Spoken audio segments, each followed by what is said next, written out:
Hello everyone, मैं श्वेता के स्वाद की दुनिया में आपका स्वागत करती हूँ। श्वेता का स्वाद एक यूट्यूब नया चैनल है जिस पे मैं आप लोगों को, लेडीज़ को, सबको बताऊँगी कि किस तरह से हम घर बैठे एक हाउसवाइफ जो है अर्न कर सकती हैं और अपने ही किचन से अपना अर्निंग स्टार्ट कर सकती हैं। मैं इसमें अपना एक छोटा सा क्विक इंट्रोडक्शन देना चाहूँगी।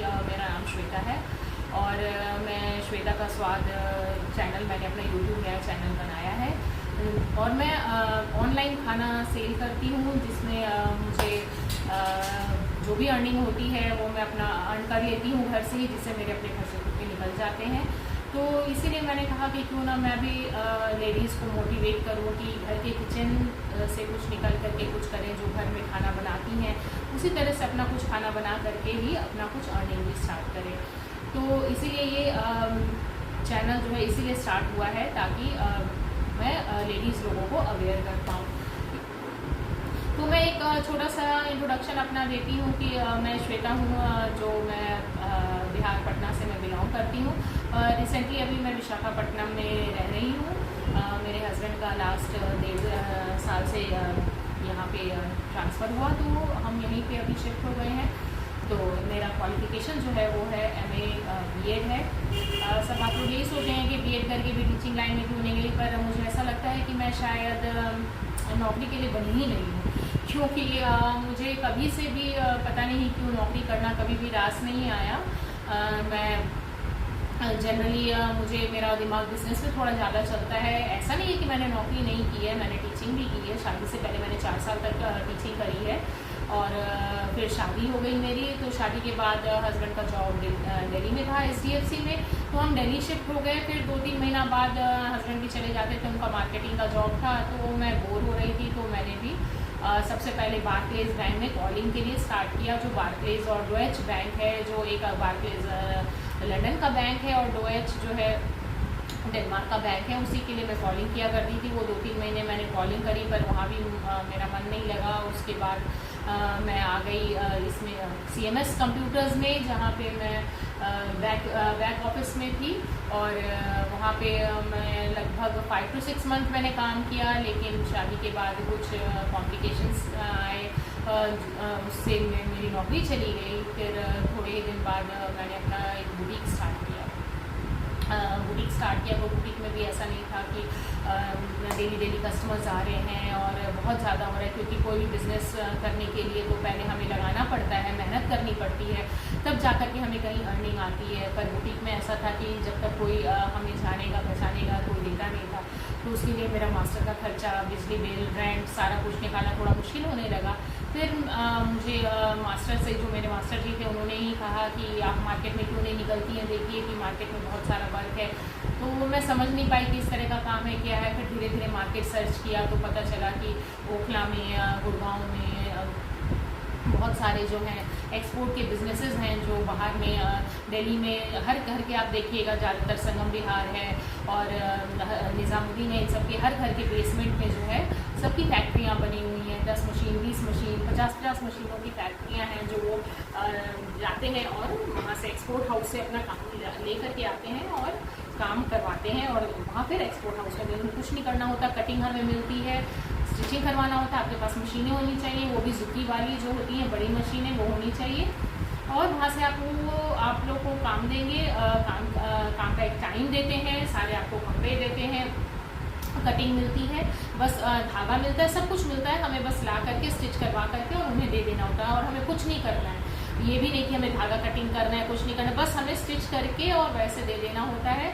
और फिर बाकी का सारा काम वो अपने इन हाउस में करवा देते हैं। तो धीरे धीरे जब जाने लगी तो फिर मैं भी नेट पे बैठ के सर्च मारने लगी कि कौन एक्सपोर्टर्स हैं, क्या है। कॉल करती थी, किसी ने अच्छा रिस्पांस दिया, मैं उनके पास गई। तो ऐसे ही हमें पहला ऑर्डर मिल गया था। वो कुछ एक्सपोर्ट का ही ड्रेस था, 1 पीस ड्रेस था। तो उन्होंने मुझसे पूछा आपके पास कितनी मशीनें। उस टाइम पे मेरे पास मुश्किल से 4 मशीनें थी, वो भी नॉर्मल जो बुटीक में होती हैं वो वाली जुती भी नहीं थी। तो मैंने झूठ बोल करके कि हाँ मेरे पास 10 मशीनें हैं, क्योंकि ये लाइन ही ऐसा है जिसमें आप केवल झूठ पे ही आप काम कर सकते हैं। अगर आपने झूठ नहीं बोला तो आपको कोई काम नहीं मिलेगा। तो इस तरह से काम मिला, पर मैं काम टाइम पे नहीं दे पाती थी, क्योंकि वो मशीनों के हिसाब से हमें टाइम दे देते थे कि इतना पीस है तो इतने दिन में आपको कंप्लीट करके देना है, पर मैं नहीं कर पा रही थी। तो फिर मार्केट सर्च किया, मैंने कहा ऐसे तो काम नहीं चलेगा। फिर धीरे धीरे मुझे हमारे पास एक हस्बैंड का जो भी पैसा था वो हम लगा ही दे रहे थे। फिर मैंने अपने ससुराल से मेरे फादर इन लॉ ने कुछ मुझे हेल्प किया पैसों से। फिर मेरे मम्मी पापा ने भी, मेरे मायके से भी कुछ हेल्प होते होते चूँकि मशीनें वो भी फ़र्स्ट हैंड हम ले नहीं सकते थे, तो 10,000 12,000 की उस समय मशीनें थी। मैं 2008 की बात बता रही हूँ आपको। तो वो 10,000 12,000 भी हमारे लिए अफोर्ड करना बहुत मुश्किल था। तो फिर हम सेकंड हैंड की तरफ गए, और सेकंड हैंड मशीनें हमें 3,500-4 हज़ार में मिल जाती थी। उसमें हमें देख करके लेना पड़ता था कि कौन सी मशीनें कैसी हैं, क्या है। तो इस तरह से करते करते मेरी भी 10 मशीनों की आखिर एट लास्ट मैंने भी अपनी एक छोटी सी फैक्ट्री बना ली 10 मशीनों की। फिर मुझे काम मिलने लगा, काम चला। 4 साल तक मैंने ये काम किया। मैं ये नहीं कहूँगी कि उससे मैंने बहुत प्रॉफिट कमाया, क्योंकि ये काम भी सीजनेबल होता था। एक सीज़न पे आके बारिश के सीज़न में हमें काम नहीं मिलता था, तो फिर वहाँ भी हमें रेंट देना पड़ता था। तो जो हमारा प्रॉफिट आता था वो फिर वापस से हमारा वो चला जाता था, हमारी फैक्ट्री में ही इन्वेस्ट हो जाता था। फिर उसके बाद 4 साल तक करने के बाद मेरा हस्बैंड ने पब्लिकेशन में ज्वाइन किया, और उनका ट्रांसफ़र पटना हो गया। और जैसा कि मैंने शुरू में बताया कि मैं पटना से ही बिलोंग करती हूँ, पर मुझे पता नहीं क्यों पटना जाने की खुशी नहीं थी। मेरा होम टाउन था, फिर भी मुझे खुशी नहीं थी, क्योंकि मुझे वो अपना बिज़नेस बंद करना पड़ता, मुझे उसका दुख ज़्यादा था। लेकिन मैं कुछ नहीं कर सकती थी, क्योंकि उस टाइम पे जब मैं बिज़नेस लास्ट में थी तो मेरी बेटी हुई। और जब मैं लास्ट में करती भी थी तो उस टाइम पे बिज़नेस में कैरी बैग में अपनी बेटी को रख करके, और मैं जाती थी, बस से ट्रैवल करती थी और एक्सपोर्ट हाउस जाती थी। सब मुझसे बोलते भी थे एक्सपोर्ट हाउस में कि आप इतने छोटे बच्चे को ले करके आती हैं, तो काम के लिए तो फिर मुझे कहीं ना कहीं निकलना है, क्योंकि 10 कारीगर बैठे हुए हैं, उनको काम देना है। नहीं देंगे तो फिर वो मेरा डेली का खर्चा नहीं निकलेगा, क्योंकि उनको डेली बेसिस पे मुझे पे करना पड़ता था। तो इस तरह से मैंने बहुत स्ट्रगल किया, और फिर इसीलिए वो स्ट्रगल करके जो मैंने 4 साल तक अपना वो बिज़नेस किया, वो धीरे धीरे बिज़नेस हो ही कर रहा था, लेकिन वो उसमें स्टॉप लग गया। हस्बैंड का ट्रांसफ़र पटना हो गया, हम पटना शिफ्ट हो गए, उसको मुझे वाइंड अप करना पड़ा। मैंने सारा अपना फैक्ट्री सेल कर दिया वहाँ पे। तो जब हम पटना शिफ्ट हुए तो मेरी बेटी एग्जैक्ट 1 ईयर की थी। हस्बैंड का टूर का जॉब था, वो मार्केटिंग में थे, उनका टूरिंग था, तो मैं कुछ नहीं कर पाई। पर हमेशा सोचती थी कि अब जो भी करूँगी वो घर से ही करूँगी, क्योंकि बेटी भी छोटी है। पर 3-4 साल तक, जब तक बेटी 4 साल की नहीं हुई और वो स्कूल नहीं जाना स्टार्ट किया, मैंने कुछ नहीं किया। फिर उसका एटलीस्ट जब स्कूल में एडमिशन हो गया, फिर मैं धीरे धीरे अपना, मेरा कुकिंग और बेकिंग ये सब में पैशन था ही। बेकिंग को मेरी मम्मी अच्छा कुकिंग करती हैं, हमें मतलब जो भी हमने सीखा है वो मम्मी से ही सीखा है। बेकिंग में मेरी मम्मी हमें बचपन से केक वेक बना के खिलाती थी, तो केक तो बनाना आता ही था। हमें आइसिंग करने नहीं आती थी, पर मुझे शौक बहुत था कि मैं आइसिंग भी करूं। फिर ऐसे ही एक वर्कशॉप का पेपर में देखा कि वर्कशॉप है केक आइसिंग का। मैं वहाँ गई, तो वर्कशॉप में 1 घंटे के वर्कशॉप में आपको क्या ही सिखा देंगे। तो वो मैम जो है अपना कार्ड भी दे रही थी कि घर पे मैं सिखाती हूँ आइसिंग। तो मैंने, लेकिन मुझे वहाँ से भी कोई फ़ायदा नहीं हुआ। मतलब मैम ने कुछ हमें ऐसा बताया नहीं कि मैं कुछ कर सकूं। लेकिन हाँ, एक बेसिक नॉलेज हो चुका था कि विपिंग क्रीम को कैसे हैंडल करते हैं, क्या करते हैं। मैं ये भी नहीं कहूँगी कि नहीं सिखाया, बेसिक हो गया था, पर जितना उन्होंने हमसे चार्ज लिया था उस हिसाब से उन्होंने हमें कुछ भी नहीं बताया। तो फिर धीरे धीरे मैं प्रैक्टिस करने लगी, और अपने प्रैक्टिस से मैंने बहुत कुछ सीखा, और आज मैं अच्छे केक बना लेती हूँ, जो कि मेरा कस्टमर्स भी बहुत पसंद करते हैं, और मैं केक सेल करती हूँ। फिर धीरे धीरे मैंने अपने फ्रेंड्स को बताया, फिर वो मुझसे केक्स वगैरह लेते थे। पर हम होम बेकर्स के साथ सबसे बड़ी दिक्कत ये आती है कि लोग जो है ना, बाहर के केक से हमारे केक्स को कंपैरिजन कर लेते हैं, पर इनका कंपैरिजन होता ही नहीं है, क्योंकि वो केक्स कितने दिन पुराने होते हैं, उन लोगों ने क्या यूज़ किया, नहीं किया, फ्रेश चीज़ नहीं यूज़ की। हमारा सब कुछ फ्रेश और हाइजीन वे में बनता है घर में, क्योंकि आप हमें एक ऑर्डर देते हैं, हम सिर्फ आपका एक ही बनाते हैं, सिंपली आप ही के लिए बनता है और किसी के लिए नहीं बनता है। तो ये थोड़ी दिक्कतें होम बेकर्स के लिए आती हैं। कंपैरिजन होता है कि मार्केट में ये केक कितने में मिल रहा है, आपका क्यों कॉस्टली है। तो आप कहीं भी कुछ भी जाएं तो आपको जो भी है, आप हैंड प्रिंट की साड़ियाँ लेने जाएं, हैंड पेंटिंग की लेने जाएं, हैंड एम्ब्रॉयडरी की लेने जाएं, बेडशीट्स ले साड़ियाँ ले, कुछ भी लें, वो कॉस्टली होती हैं। तो ये सारी चीज़ें जो है कस्टमर्स नहीं समझते और तुरंत कंपैरिजन करते हैं। जो हैंडलूम की साड़ी होती है, जो पावरलूम की साड़ी है, दोनों में बहुत डिफरेंस है। हैंडलूम वाली साड़ी बट ऑब्वियसली कि वो कॉस्टली होगी, उसी तरह से जो हम बनाते हैं, हम हैंडमेड बनाते हैं, जो फ्रेश चीज़ बनाते हैं, हाइजीन तरीके से बनाते हैं, वो थोड़ा तो कॉस्टली होगा। तो ये सारे दिक्कतें आज भी हैं, आज भी कस्टमर्स जो है कंपैरिजन करते हैं। तो मैं तो एक यही चीज़ कहना चाहूँगी कि अच्छी चीज़ों का कोई मोल भाव नहीं होता। अगर आपको कोई अच्छी चीज़, फ्रेश चीज़ बना के दे रहा है तो ये समझिए कि वो आपसे जो चार्ज कर रहा है वो आप उनको दीजिए, क्योंकि ये ये अवेयर करने वाली बात है कि फ्रेश चीज़ और अच्छी चीज़ का चार्ज होता ही होता है। एनीवेज कोई बात नहीं, अब मैं अपने बात को आगे बढ़ाती हूँ कि किस तरह से मैंने अपना किया कि वहाँ मैंने स्टार्ट किया। फिर धीरे धीरे बेटी 6th क्लास में आई और उसको मैंने बेंगलोर में की टूर जगह वहाँ मैंने सैनिक स्कूल में डाल दिया। तो मैंने सोचा कि मैं फुल फ्लेज में जो है अपना स्टार्ट करूँगी। कुकिंग भी मैं अपना घर से ही कर रही थी। जो मेरे पास ऑर्डर्स आते थे, मेरे पास मोमोज़ के ऑर्डर्स रहते थे, जैसे बर्थडे पे केक ले लिया, किसी ने पूरा अपना बर्थडे का कॉम्बो कर लिया। मैं केटरिंग भी करती थी, मैंने एक डॉक्टर की वाइफ है, उनका पूरा केटरिंग भी किया था। तो इस तरह से मेरी जर्नी स्टार्ट हुई, जो मैं बेकिंग किया, केटरिंग किया, फिर कुकिंग भी करती थी। मेरे फ्रेंड्स के बच्चों का बर्थडे होता था तो मुझसे पूरा पैकेज बनवा लेती थी, केक्स बनवा लेती थी, स्टार्टर्स बनवाती थी। मेरे मोमोज सबको बहुत पसंद आते थे, मेरे मोमोज ज़रूर लेती थी। तो धीरे धीरे मैं इसको और बढ़ाना चाह रही थी, लेकिन जैसे ही मैं स्टार्ट करती तब तक मेरे हस्बैंड का फिर ट्रांसफ़र हो गया, विशाखापट्टनम हो गया। तो हम 2022 में हम विशाखापट्टनम अक्टूबर में फाइनली शिफ्ट हो गए। फिर यहाँ आए तो यहाँ पे मैं और मेरे हस्बैंड ही, बेटी तो हॉस्टल चली ही गई थी। तो यहाँ आते ही मुझे यहाँ हम अपने सत्संग के हम एक सत्संग कम्युनिटी को बिलोंग करते हैं, जिसमें हम प्योर वेजिटेरियन, हम नॉनवेज नहीं खाते। मैं सारा वेजिटेरियन बेकिंग करती हूँ, चाहे केक्स बनाऊँ, कुकीज़ बनाऊँ, आइसक्रीम्स, चॉकलेट्स, में सब कुछ बनाती हूँ, कुकिंग करती हूँ। तो जब मैं यहाँ आई तो ये हम जहाँ रहते हैं यहाँ विशाखापट्टनम में, ये हमारे सत्संग की कॉलोनी है, यहाँ सारे सत्संगीज हैं। तो यहाँ इसका सबसे बड़ा बेनिफिट मुझे मिला। तो पर सबसे बड़ा मेरे साथ ड्रॉबैक ये भी है कि नॉर्थ के होने के बावजूद मुझे तेलुगु नहीं आती है। तो यहाँ मतलब लैंग्वेज प्रॉब्लम है थोड़ा, क्योंकि लोगों को हिंदी नहीं आती और मुझे तेलुगु नहीं आती। तो हमारे साथ जो वे ऑफ टॉकिंग है वो बहुत मुश्किल है। जैसे मेरी जो लैंड लेडी है उनको भी हिंदी भी नहीं आती, अच्छे से इंग्लिश भी नहीं आती। हम इंग्लिश में, जिनको इंग्लिश आती है उनसे तो बात हो जाती है इंग्लिश में, बट जिनको इंग्लिश भी नहीं आती उससे थोड़ा मुश्किल होता है बात करना। यहाँ आकर के मेरे पास हाउस हेल्प भी कोई नहीं है, क्योंकि उनको भी हिंदी इंग्लिश कुछ नहीं आती है। तो मैं कैसे रखूँ, मैं घर का सारा काम भी खुद करती हूँ। फिर यहाँ आकर के जो आंटी हैं, जो थोड़ी बहुत जिनको टूटी आती है, वो पूछती थी तुम क्या करती हो, ये करती हो। तो मैंने बताया कि मैं वहाँ पे इस तरह से कुकिंग करती थी, बेकिंग करती थी, सारा कुछ मैं करती हूँ।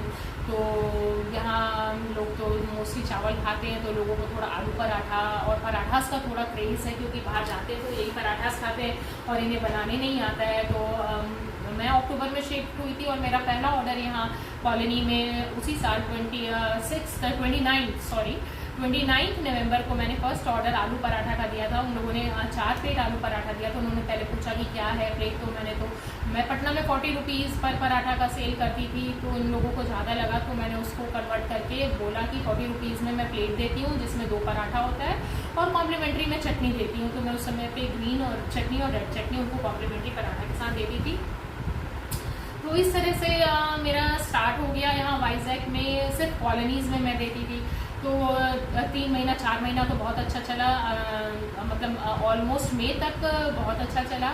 मई में उसके बाद 1 महीना का पता नहीं क्यों बीच में ब्रेक लगा और ऑर्डर्स धीरे धीरे कम होने लगे। तो फिर मैं सिर्फ डिपेंडेंट, जब मैंने फुल फ्लेज में स्टार्ट ही कर दिया था, मैं डिपेंडेंट नहीं रह सकती थी सिर्फ कॉलोनी के ऊपर। तो मैं सोच रही थी क्या करूँ, पर मेरे पास फसाई लाइसेंस था, पटना का था, जो यहाँ मेरा काम नहीं करता, क्योंकि जिस भी एरिया में हम रहते हैं, जिस भी स्टेट में हम रहते हैं, हमें वहीं का फसाई लाइसेंस चाहिए होता है। तो इसीलिए पटना का फसाई लाइसेंस मेरा काम नहीं आ रहा था। तो आजकल तो सभी ऑनलाइन और सोशल मीडिया पे रहते ही हैं। इसी तरह मैं स्क्रॉल कर रही थी यूट्यूब पे ही, तो मुझे शीरो करके एक प्लेटफॉर्म दिखा, जिसमें लेडीज़ को वो प्लेटफॉर्म देते हैं, वो जोमेटो से टाई अप करवाते हैं और देते हैं कि मतलब ऑर्डर्स दिलाते हैं। तो फिर मैंने उनसे कॉल पे बात की, उन्होंने सारा बताया, उन्होंने ट्रेनिंग दिया, कहा कि 3 दिन की ट्रेनिंग होगी। उन्होंने ट्रेनिंग दिया कि किस तरह से 15 to 20 मिनट्स में किस तरह से आपको खाना प्रिपेयर करके देना है। आपके पास मोबाइल पे आपके पास ऑर्डर आएगा, आपको उसको मतलब विद इन 30 सेकेंड्स के अंदर एक्सेप्ट करना होगा, और एक्सेप्ट करने के बाद आपको 20 मिनट्स के अंदर प्रिपेयर करके डिलीवरी बॉय को दे देना होगा। फिर उन लोगों ने 3 दिन ट्रेनिंग दी कि किस तरह से हम कोई कर सकते हैं, क्योंकि घर में तो हम आराम से खाना बनाते हैं, उतना फास्ट फूड, जबकि मैं काम बहुत फास्ट करती हूँ, लेकिन एक घर का फास्ट काम करना और एक डिलीवरी तक का फास्ट काम करना में ज़मीन आसमान का फ़र्क है। तो 3 दिन की उन्होंने हमें ट्रेनिंग दी, ट्रेनिंग में सब कुछ बताया। धीरे धीरे मैं नेक्स्ट वीडियोज़ में आपको सब कुछ बताती जाऊँगी। आज तो सिर्फ मुझे थोड़ा सा एक क्विक इंट्रोडक्शन देना है, मैं ज़्यादा वीडियो को लंबा नहीं करूँगी, सिर्फ मैं बताऊँगी।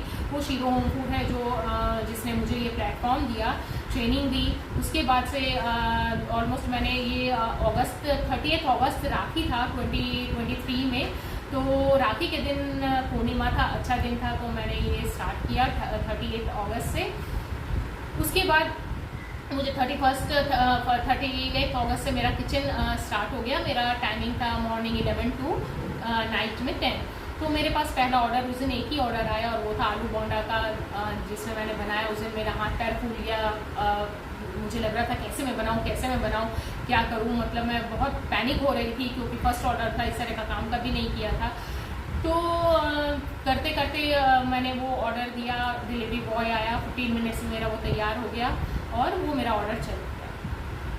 फिर इसमें बैड रिव्यूज़ भी आते हैं, गुड रिव्यूज़ भी आते हैं, पर शुरू में इतनी ज़्यादा नर्वसनेस होती है कि खाना कहीं ना कहीं ऊपर नीचे हो जाता है। तो उसके लिए मतलब कि हमें तैयार रहना चाहिए कि बैड रिव्यूज़ भी आएंगे और गुड रिव्यूज़ भी आएंगे। इसी तरह से मतलब सारा कुछ करने के बाद, मतलब यहाँ वाले हमें बताते हैं कि सारा अमूल का ही ब्रांड यूज़ करना है, तो हमें अमूल का ही पनीर यूज़ करना है, अमूल का ही मिठाई में यूज़ करना है, सारा ब्रांडेड चीज़ वो यूज़ करवाते हैं। तो अमूल का ही, चाहे नॉर्मल में मैं भी जो खाना अपना लोकल में देती हूँ तो अमूल का ही पनीर देती हूँ, क्योंकि लूज़ पनीर यहाँ नहीं मिलता है। तो इस तरह से मैंने वो पनीर को क्या किया कि खौ करके उसको गर्म पानी में बॉईल करके नॉर्मल करके और एक टिफ़िन में करके मैंने फ्रीज़ में डाल दिया। तो ज़रूरी नहीं है कि जितना आइटम हो वो सारा आइटम डेली आया, तो पनीर का नहीं आया। वो पनीर फ्रिज में रखे थोड़ा स्टेल कर गया था, थोड़ा स्मेल आ गया था उसमें।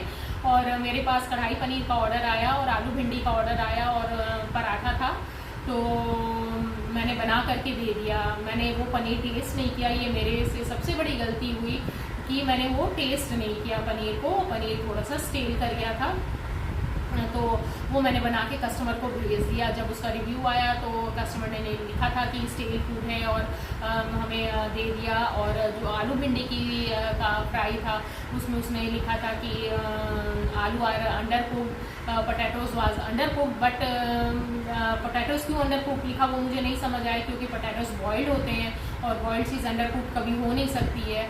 तो फिर उस शीरो से मैम का आया, क्योंकि वो मैम सारा अपने अंडर ऑब्जर्वेशन में कुछ भी होगा तो वो कॉल करती हैं। कॉल किया कि कस्टमर ने ऐसा बोला है और वो रिफ़ंड मांग रहा है, तो मैंने उनको सॉरी बोला, क्योंकि ऑर्डर देने के बाद मैं थोड़ा सा पनीर बच गया था, वो टेस्ट मैंने किया था तो वो मुझे बुरी लगा। तो लेकिन अब वो फूड जा चुका था। वो मेरे से सबसे बड़ी मेरी मतलब कि अब तक मैं इतना 1.5 साल से मैं काम कर रही हूँ इस लाइन में, आज तक मेरे से मतलब वो हो सकता है स्टार्टिंग की गलती थी, मैं नहीं समझ पाई। वो पैनिक होने के चक्कर में मैंने भी फटाफट बना करके दे दिया, मैंने टेस्ट नहीं किया, ये मेरी सबसे बड़ी गलती थी। पर आज का दिन है, मेरा कस्टमर फूड इतना अच्छा लाइक करते हैं, मेरे रेटिंग्स बहुत अच्छे हैं। मेरे स्विगी पे ऑलमोस्ट 5 स्टार में से 4.43 हैं।